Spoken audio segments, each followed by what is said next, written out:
The Clifton Plantation originated in the 1780s with land grant from England to a handful of English colonizers here.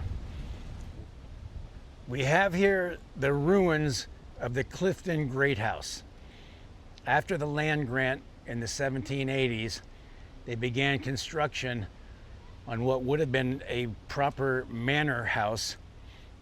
We're going to go look at the enslaved people's homes in a moment, but there was a grand home here.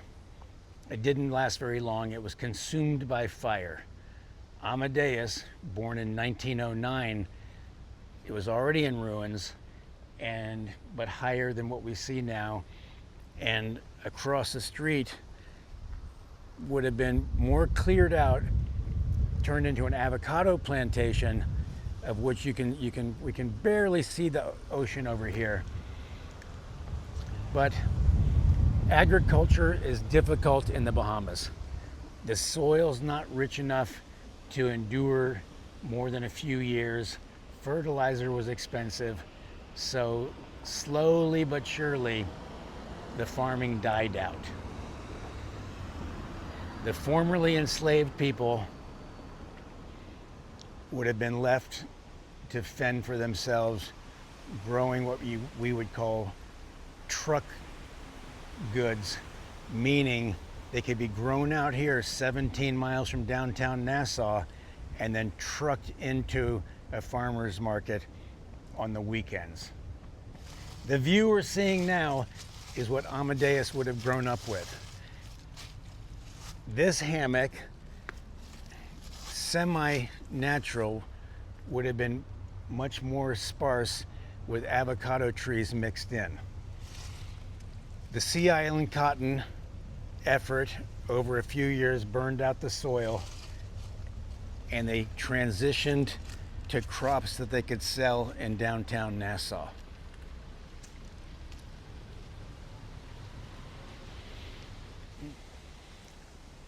Up until now, we've been talking about Amadeus, the Clifton Plantation, Sea Island cotton, the transition from cotton to avocados, pineapples. But before any of that existed, before Columbus sailed the ocean blue in 1492, Taino Indians were living along these shores here. There would have been Caribbean seals on the shoreline. There would have been manatees.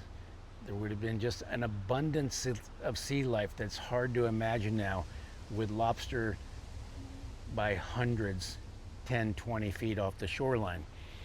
So it was a wonderful existence until, again, Columbus did come to this area. And one of the first things he talked about in his writings, the people here are so healthy, and they had this ability to go in the ocean so well, they would make wonderful slaves.